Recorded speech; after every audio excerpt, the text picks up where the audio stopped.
We now move into our panel discussion where we'll explore the broader landscape of blended finance for climate action and what it will take to make such approaches more scalable, sustainable, and systematically embedded. This conversation will unpack several critical themes from how blended finance can de risk high impact sectors like climate smart agriculture, textiles, and livelihoods to how we can design structures that effectively combine philanthropic, concessional, and commercial capital. The topic for the session is how can India scale replicable models, build institutional capacity, and align public private capital flows towards national and global climate goals. To help us unpack these themes, we have a stellar panel of experts moderated by Mr. Kalpesh Gada, Senior Advisor, Climate Policy Initiative, Mr. Ankur Mehta, Director, Portfolio and Investment, Upaya Social Ventures, Mr. Abhishek Gupta, Head of Asia, Gawa Capital, Mr. Dheeraj Mutreja, Impact Finance Consultant, Rabo Foundation, and Ms. Valerie Langer, Strategic Lead, Next Generation Solutions, Canopy. Please join me in welcoming our moderator, Mr. Kalpesh Gada, and the panelists for this important discussion. Thank you.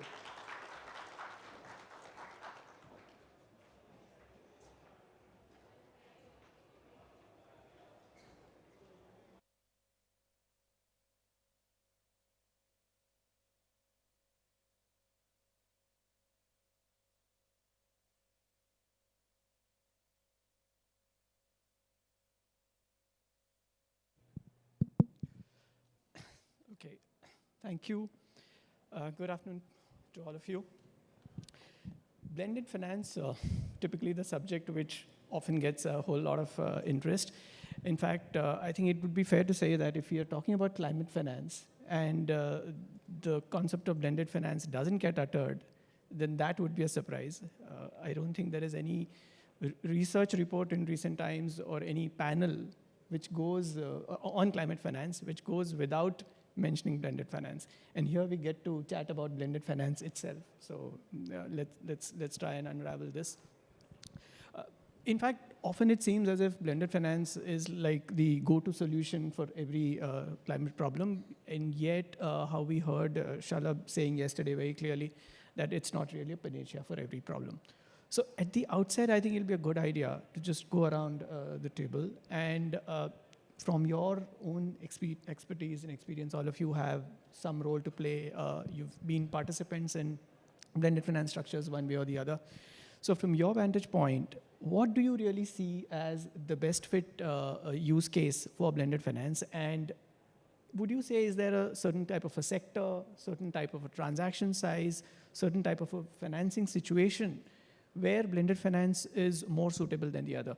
So just a few observations on where really is it, in your view, the best fit, and maybe we could start from Ankur.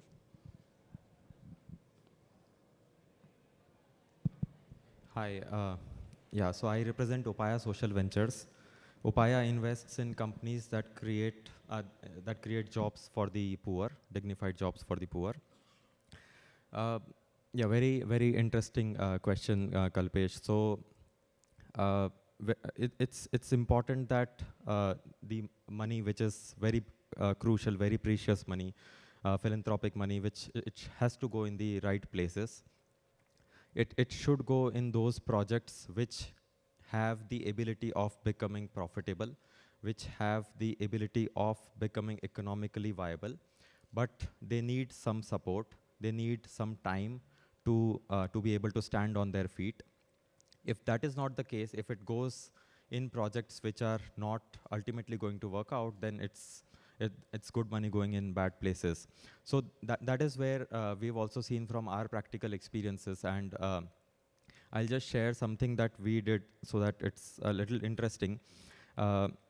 We are still running a program with support from the Loudest Foundation. The idea of that program is to support textile recycling and to be able to tackle textile waste as a problem.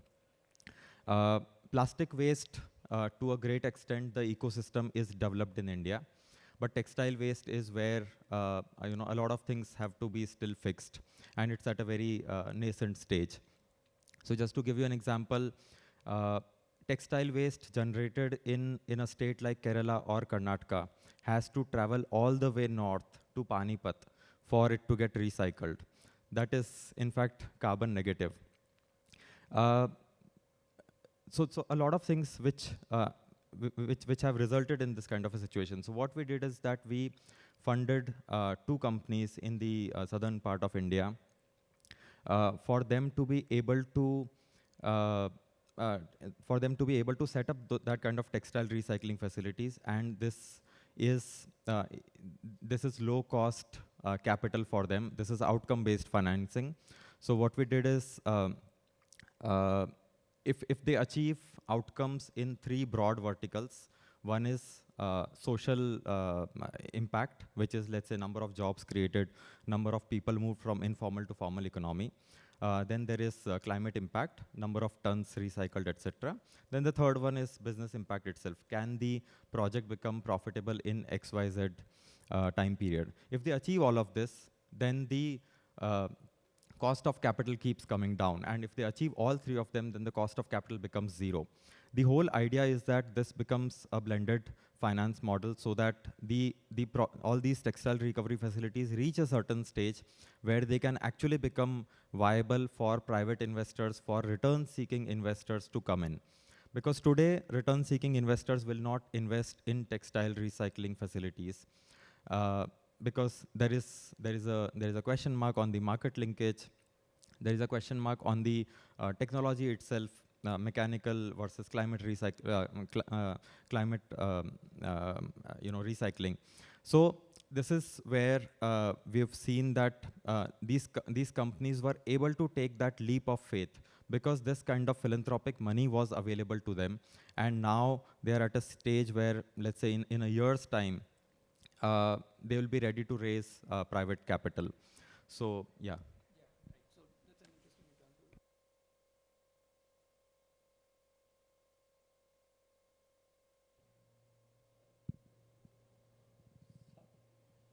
Sorry. So I was saying that's an interesting example of outcome-based financing coming in to eventually bring in commercial capital.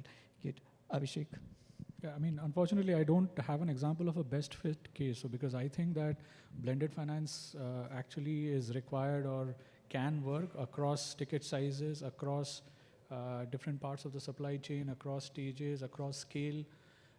And I think there should be something for every level.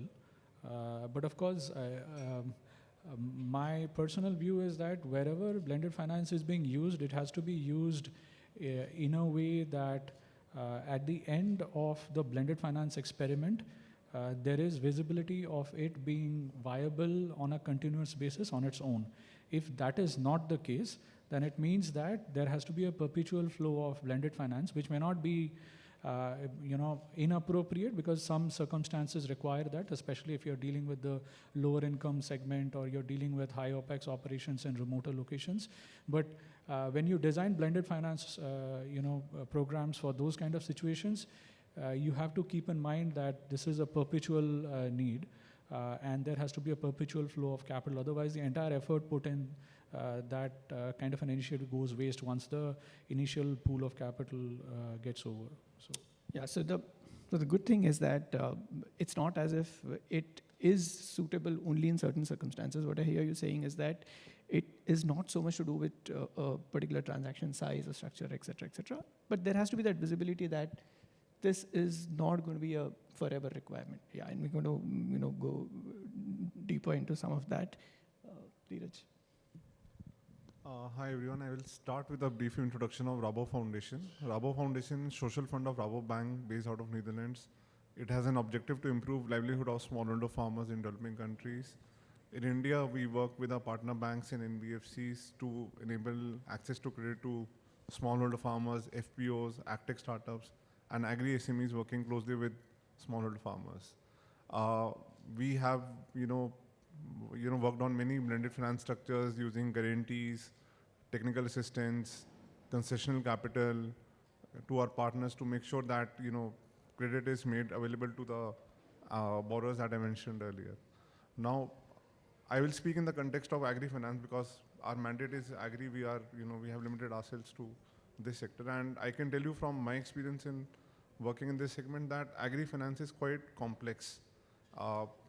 Both central, state government, regulators have been trying to make finance access easier for smallholder farmers or farmers across, but it is quite complicated, and you need blended finance in such a situation to make sure that it takes care of two problems: access to credit and cost of credit. Even now in rural economy, access to formal credit is not that much. There are still, farmers who depends upon the local artiya or the input retailers or the local money lender who charge a very high interest rate. And even in cases where the credit is available through, I would say new age NBFCs or small finance banks or MFIs, the rate of interest is still quite high. And it was highlighted in the Climate Smart Agri panel yesterday that if this problem of cost of credit of the lenders is taken care of, then the cost of credit to the end borrowers can be made cheaper. And we have realized that blended finance structures can help in achieving that, can show that access and cost of credit can be, these two problems can be solved using such structures. Just one follow-up on that. You mentioned the issue of cost of credit for the wholesale lender itself. If you were to have an impact on that, the cost of credit to the ultimate borrower can be sort of taken care of. Do you get into, or rather, do you come across situations where there is this kind of a moral conflict or a moral hazard that you go ahead and sort of subsidize the cost of finance for the wholesale lender, but that doesn't really get transmitted to the ultimate borrower? It's a problem which the central bank faces all the time. Every time there is a transmission of rates issue. Do you see that as a practical issue? So here, see, the banks themselves don't want to lend to farmers. They are forced by the regulation that 18% has to go to smallholder farmers. Foreign banks, private banks are still hesitant to do it. But they are able to lend it to NBFCs, who in turn lend to these, borrowers. And NBFCs borrow at a high cost of rate, so they also have to earn their OPEX and their profit margin. So the end borrower ends up getting, higher cost of rate. So if that problem of these NBFCs getting access to low cost credit is taken care of, then the cheaper rates can be passed on. We have worked with many NBFCs in the past, and Abhishek was with Caspian earlier, and this is a problem, that we face, that they do not get access to lower cost of capital, so they charge, higher cost to their borrowers. Yeah. We will sort of come back on this point, but Valerie, your opening remarks. So I am the professional tree hugger, not the financier on the panel. So my experience in blended finance is actually zero. Instead, it's more around markets and production of a major commodity of the world. So we work as Canopy in the forest conservation sector as an NGO, but our model is to help almost 1,000 brands who buy a lot of paper products and man-made cellulosic textiles to shift away from ancient and endangered forest fiber in their supply chain and then shift towards alternative forms of cellulose, like agricultural fiber. In India, you already have an industry that is utilizing agricultural residues like wheat straw and bagasse to make paper. It's not very common in other parts of the world. And the technology is generally, that's being used is about 40, 50, 60 years old. And there's been a lot of closures of older mills because of water pollution. So, and on the textile side, where the jeans I am wearing are cotton. There's another way of saying cotton. It's saying cellulose. So all plants are cellulose based, and so how do you extract cellulose from other than trees is what my organization's interest is. So these technologies have evolved and modernized, but you have, from our experience, where you have a market that's ready. So we have 1,000 brands who in their policies and in their communications with us have said, we want to lower our footprint. We want to avoid having deforestation or degradation of forests in our supply chain. But then when it comes to realize that, there's a barrier. Right? There is insufficient supply, or it's not meeting the performance requirements.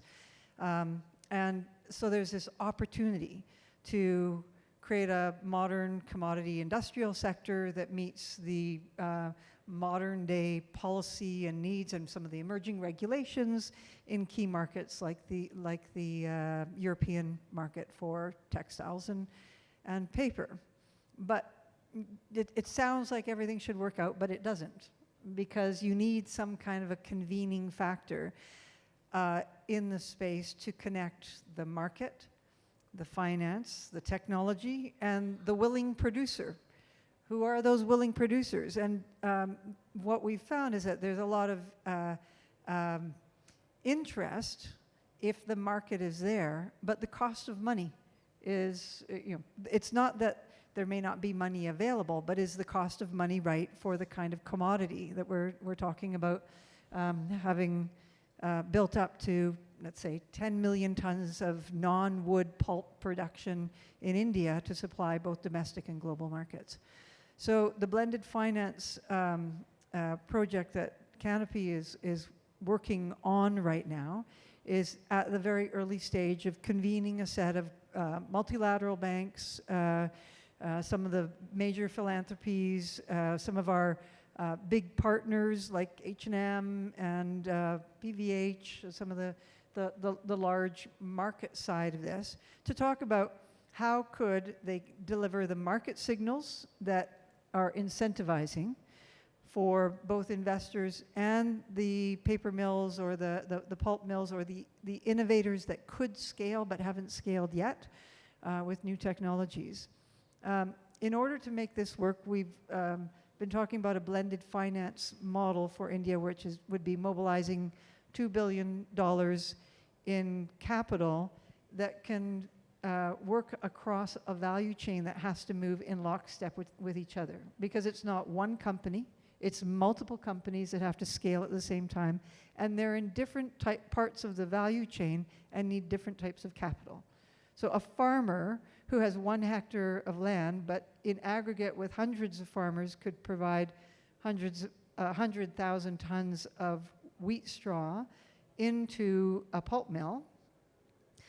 What they need in capital is very different from the pulp and paper mill that might put a little bit of their own, like finance part of it off their own books, and part of it would be maybe some equity finance, but probably some debt finance. And the value chain requires very different types of capital. Who provides it? Is there any concessional capital? You're talking about commodities which have very slim margins, and if you own a family-owned paper mill that is already on the edge of being competitive, 17-18% is just too high a cost of money. So how to create the concessional capital with conventional capital, debt finance, et cetera? Where do the philanthropics come in that at different parts of this value chain in order to enable not one business, but 100 businesses to scale up in the same sector, to move at the same pace? This is where we're really looking at what is the structure that can do that. Because blended finance is a word that means many things. How you structure it is the creative part of what people here are looking at, and I'm really excited to be part of the conversation. Yeah, thanks for that. That gets me to also, take your views about, I'll just stick with you for a moment. So you've looked at blended finance across various geographies. You also spoke about the need for various factors to be in place. From your experience of whatever you have been looking at the Indian market, what would be your comment on the landscape for blended finance in India? Do you think it has the relevant infrastructure in place, the kind of social enterprises who understand this, the kind of people to put those structures together, regulations, whatever? Is it any less ready or more ready than many other markets which you might have seen? Yeah, and Canopy is an international organization, so we also have programs in North America, Europe, China. And the reason why we are looking at creating, it's kind of a pilot. I mean, $2 billion is a lot to call a pilot, but the reason that the discussions with UBS and Asia Development Bank and H&M are active is because there's an element of scale on this platform where it's acknowledging that sometimes you have to move whole sectors, that companies that buy a lot of packaging and a lot of textiles don't want to have one supplier. They want to have a range of suppliers, so if something happens to one, they're not vulnerable. And so we're looking at where is the geography in the world that has all the conditions that seem amenable to do something of this type. And in my research across the pulp and paper sector, I looked at recycled paper and how in the 1980s it was just a fraction of pulp and paper was actually recycled.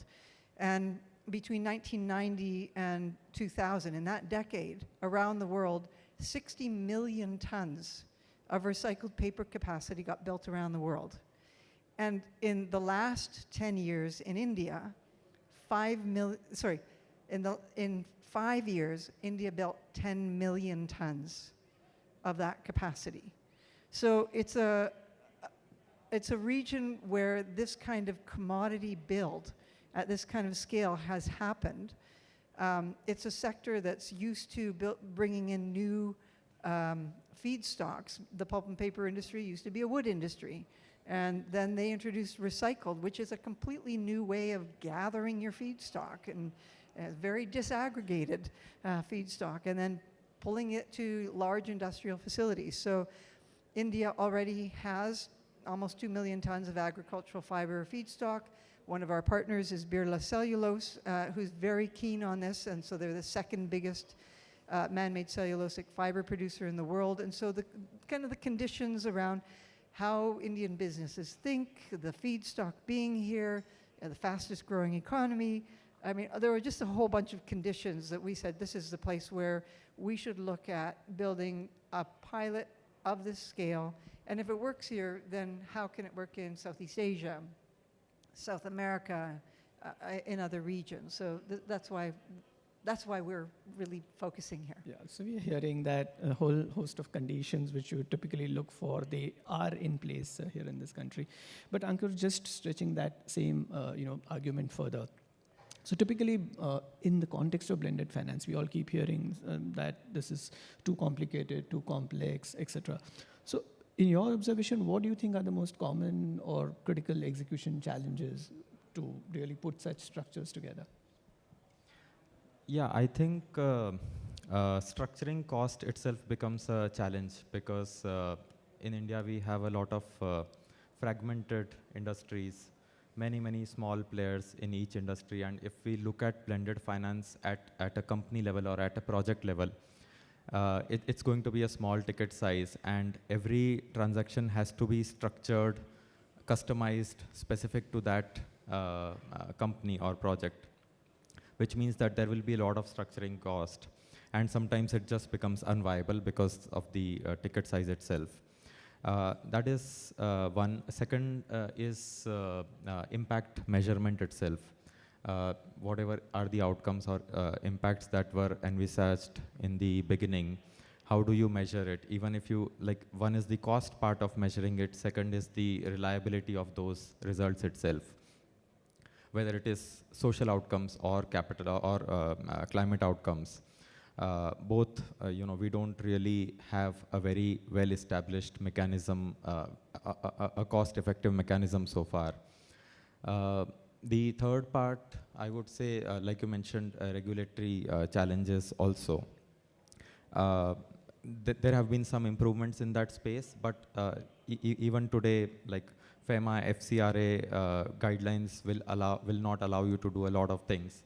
Even if you want to lend money to a company at an interest rate which is lower than the market, it will be considered a grant, which goes into a very different territory. Those challenges are there. Fair. So coming to the first point itself, structuring cost, and I guess that comes from the fact that every transaction is bespoke.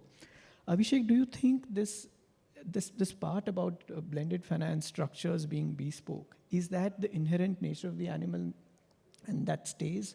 Or do you see that it's once something has worked, it can actually be put across to several other situations? What do you think? See, I think we people in the, I'm talking about the people in the financial sector, and this also applies to, I think, the folks in the technology sector. We make things sound complicated when it's not. Probably we just want to save our jobs. Plus one to that.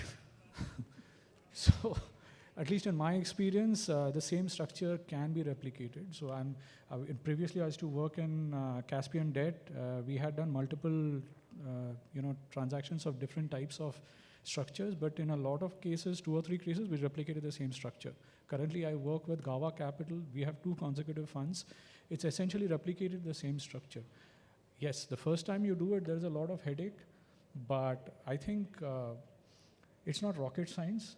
It's about basically having an alignment on what is, what scale the investors are looking for, and being able to, set the sizes according to that. But yeah, that's the. And just to carry on with you, Abhishek, very often we keep hearing about successful case studies. Whatever that one is discussing, whatever be the context, we want to learn from successful case studies, which is great. But I think at the same time, it is failure which teaches us more than success.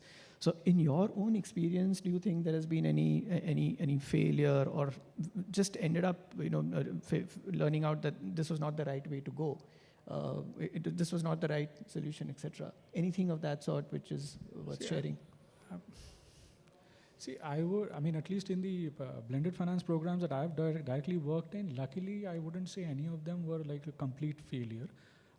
But some of them are mid, kind of. I didn't scale the extent we thought it would. But 2 types I have seen typically that often don't work. And it will, but I'm pretty sure that these things will continue to happen because, we in general are optimistic people, so we try and say it keeps on happening. So one type is, in general, there is this narrative that there is a huge amount of blended finance capital required because there is a problem. The translation of that is that blended finance investors typically try to get to scale very soon. And oftentimes it doesn't work immediately. You have to slowly work through sizes at scale. What I've seen oftentimes is, for example, guarantees were given to banks to lend to certain segments at low cost. I'm just giving one example. There are different shades of this example. So the banks would take 110% or 100% guarantee on the exposure, then take security from the loan that they're actually making, and then take the kidneys of the people running the business, and take the guarantee, and then make a loan at an additional cost because they have to pay a guarantee fee, right? As soon as that, so the expectation from the guarantor or the blended finance provider was that, they'll make them get into this space, they start lending, and after a while they'll get out. So some of them did that, and once they got out, the bank went back to doing their own business. So bank has scale, and they had a commercial entity with much larger or wider reach, but maybe it's not in their DNA to do that. And I'm saying banks, so the bankers, the folks in the banks don't get angry with me. It is because of you, people like us have jobs, so thank you for that. So this is number one. So the chasing, this scale fetish is necessary, but then sometimes it works in the wrong way. The other thing that I've seen, which is very common with blended finance, a use of blended finance is technical assistance. A lot of the times, technical assistance is seen as a way to change how a company operates. In reality, it often doesn't work.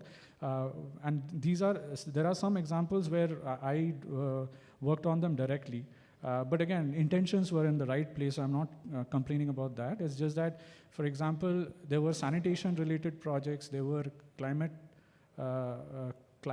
smart product-related projects. And these were intended that in such a way that we'll get microfinance institutions and other inclusive finance institutions to finance these kind of assets. And we, through different blended finance support, products were identified as good quality products that were financeable. Training was organized for people in financial services to do those products. And we said that we are going to refinance any financial institution, retail finance institution, that is going to offer these products. We didn't find takers. We did find some takers, but those were people who were going through some trouble in their existing business. So they were by design not, for example, credit worthy because of their current financial status, and they were looking to do this product because their existing business had suffered. The ones that were established or that could actually get money from folks that look at financial viability and all of that, they were not interested because their normal business was doing okay. And the technical assistance of just training was not actually helping. They needed some sort of a financial incentive, which unfortunately wasn't there. So I think those were two broad cases that I've seen fail. And unfortunately, I don't have a solution. No, so you touched upon this interesting point that guarantees or these kind of structures often being asked for borrowers who otherwise are not really credit worthy. So the right application of the guarantee is often misunderstood. It does not make something which is not credit worthy into worthy. So on that point, Dheeraj, in your experience, have you come across the situations where typically the aspiration from whoever is seeking this blended finance is that here's a bunch of people who ideally do not deserve credit in the first place, but give me a guarantee and I'll give them a money. Do you see that also happening? See, blended finance structure are made in the first place to make credit available to high risk asset classes. The experimenters, the innovations that would not get finance. Yeah, but as Abhishek rightly said, the idea is that once the blended finance structure is in place, it eventually it fades out and it's picked up by mainstream banks or mainstream financial institutions for lending. But reality is different. It doesn't happen like that. Banks takes all, even if you provide them guarantee, they will ask all sort of security from the borrower, and once the guarantee is over, they will still not provide once the fund guarantee to that goes asset off, class. the scaling also goes off. Yeah. Unfortunately, that is a problem, but there have been, I would say, some success, very small, but that needs to change. And probably how we design blended finance structures, our programs also needs to be looked at to make sure that it becomes mainstream faster, as compared to what's happened now.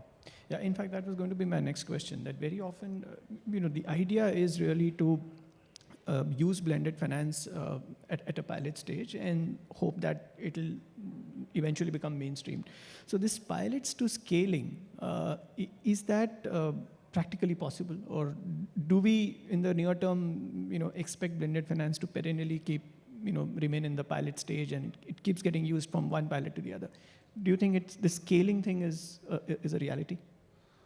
I think, Abhishek has great wisdom. He said a scale fetish that a lot of investors have, and it is true, but the scaling is required to show that this kind of asset class is, sustainable, is bankable, if not now, but going forward. But to make that scale happen, you need, I think, two things.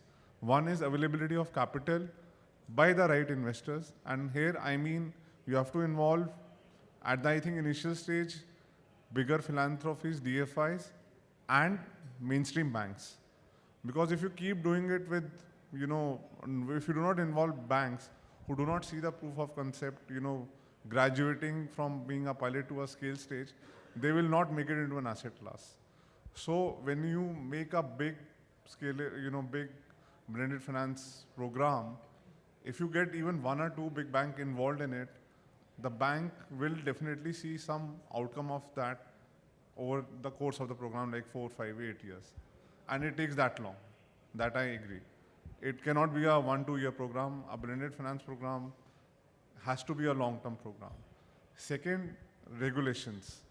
There was a presentation just before about, from the GIFT City regulator telling about how the regulations have been made for ESG and sustainability linked financing.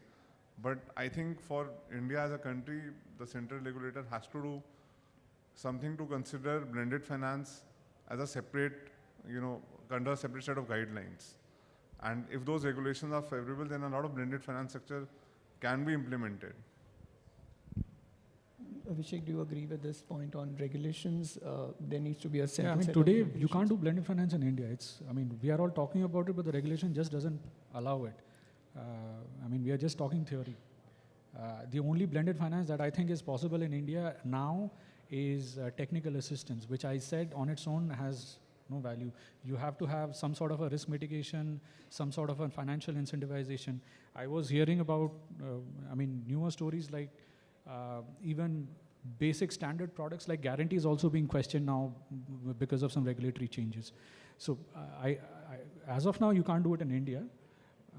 Hopefully the regulations will change. So things like tranching, credit enhancement,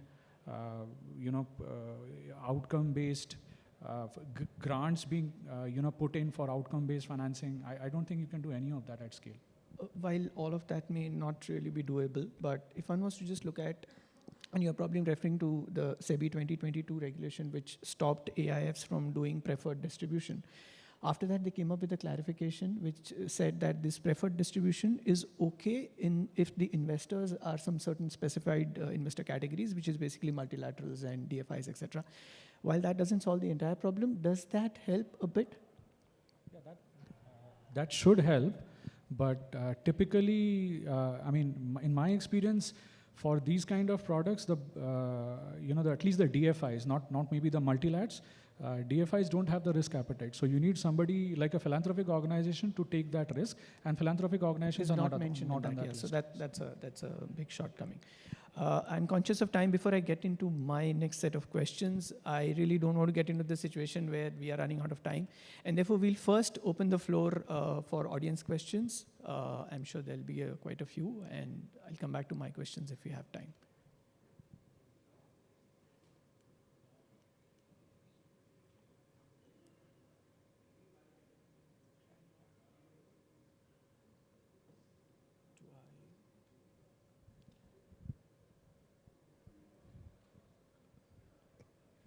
I don't see any raised hands.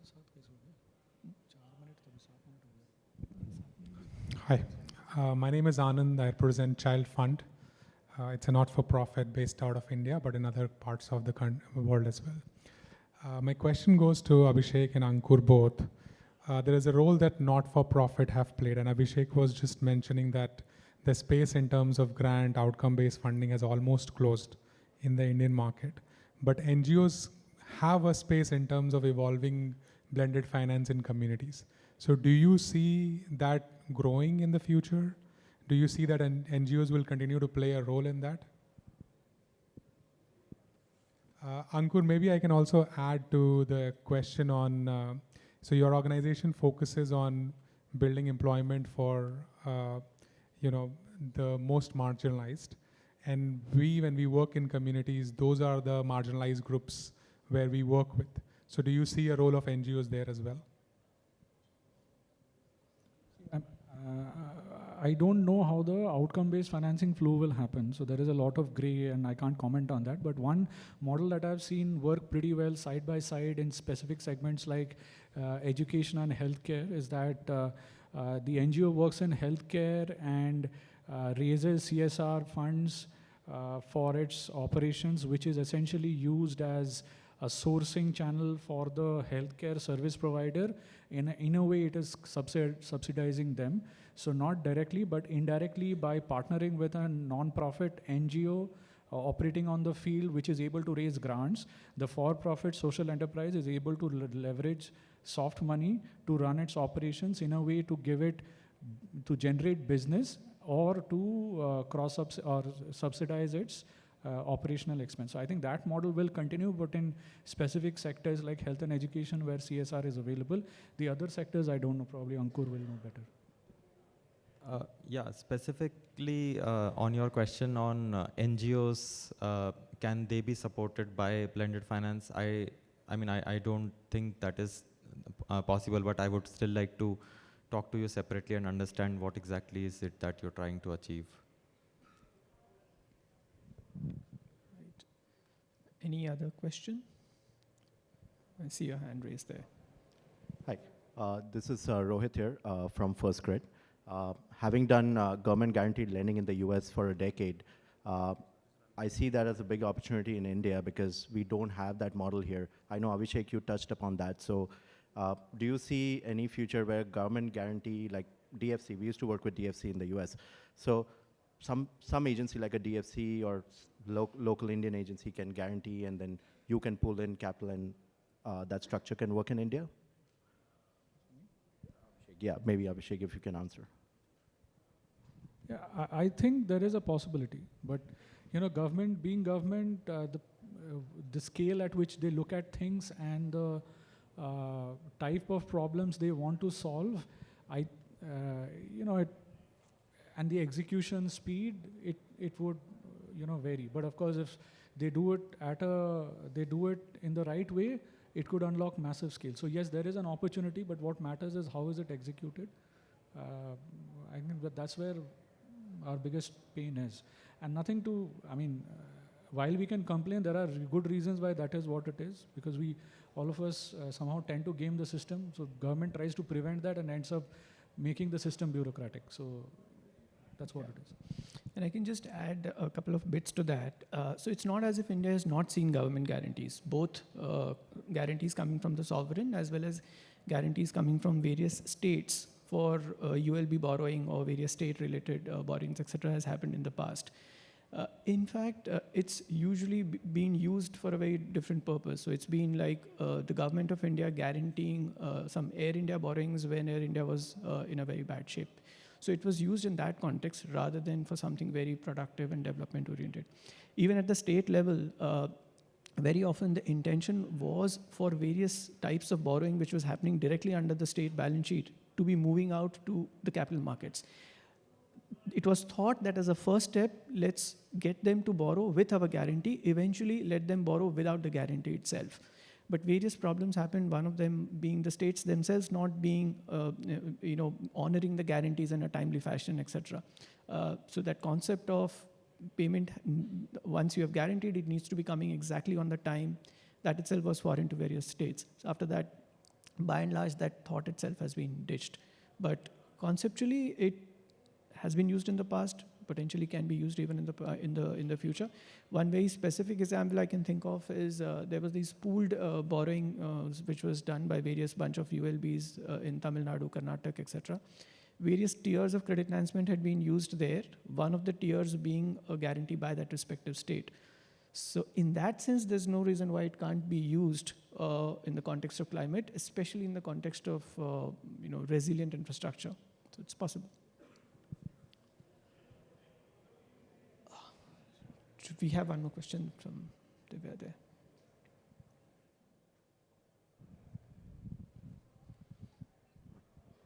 Hi, thank you for a very interesting conversation. My name is Divya. I have a question for the panel as a whole related to the point of sovereign guarantees. There are a lot of guarantee schemes which the government has been providing, especially for funding MSMEs to banks. This has been going on since a long time.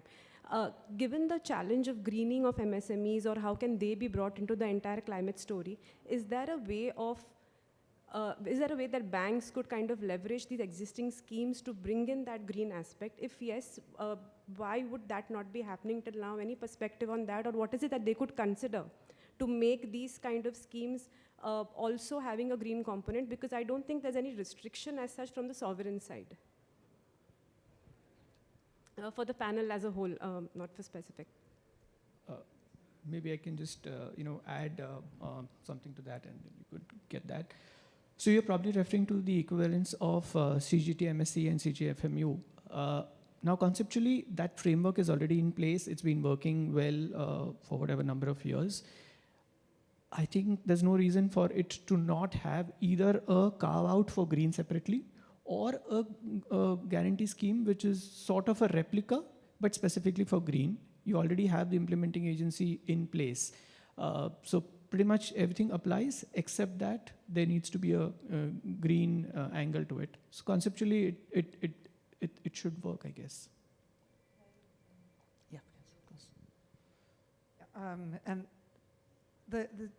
this is the SME stage is actually really critical when you're talking about commodities of, like pulp, textiles, because 95% of the market for textiles, for example, is not the H&Ms and the Zaras and the Targets and Walmarts. It's actually small and medium-sized enterprises, 95% of the market. And so in order to get, to give this context, the pulp industry is the 4th largest energy user in the world as a sector. And they sell to tens and hundreds of thousands of brands. And so you have this value chain that has to somehow participate, even though the change in the raw materials is going to happen way down at a major industrial sector point. The value gets realized by actually having draw-through.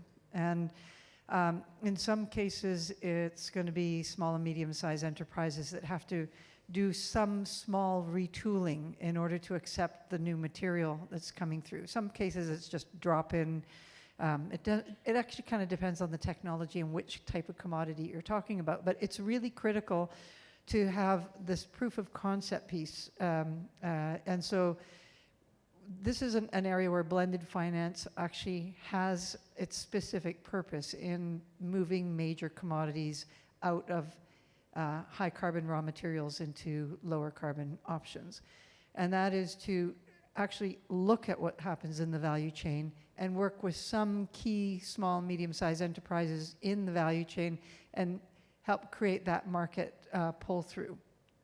Because the entire funding sector is actually actively working with the parts of the market that need the financing to make the whole piece work.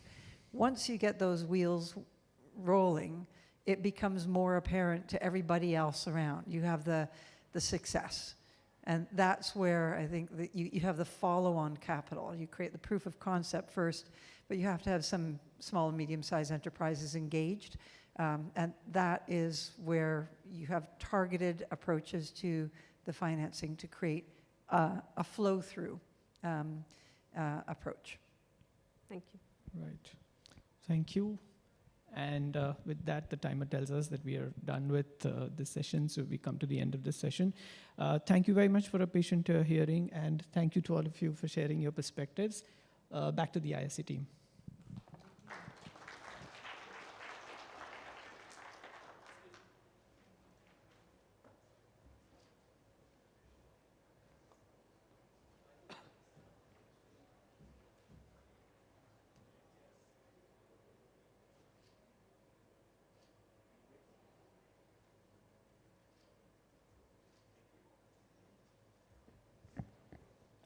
Thank you to our moderator, Mr. Gada, and our panelists for that insightful and thought-provoking conversation. This discussion captured the essence of what the IGIF stands for: collaboration, innovation, and capital with intent. As we heard today, blended finance is not just about structuring capital, it's about sharing risk, aligning incentives, and scaling solutions that create real impact for people and the planet. Thank you once again to all our speakers.